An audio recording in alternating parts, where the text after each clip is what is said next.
Às vezes vai ser necessário Deus te transportar de lugar para você frutificar. Me pergunta por quê. Por quê, pastor?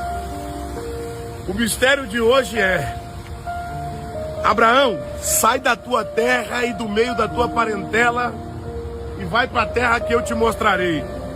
Eu tenho certeza que essas plantas estavam no lugar onde estava impedindo, sufocando o seu crescimento. Então aqui, ó, elas vão ser levadas agora para um lugar onde elas vão ser bem cuidadas. É Deus dizendo para alguém que eu vou mudar você de ambiente só para fazer você frutificar e gerar fruto. Ó, vai embora. Fica com medo de deixar para trás o teu passado. Não se apegue em coisa pequena, não. Porque o que Deus tem para você é algo poderoso. Eu creio que essas plantas estão saindo de um solo seco para um solo frutífero. Pegou? Se pegou, tá orando. E se não pegou? Ora mais que tu quer. Chama.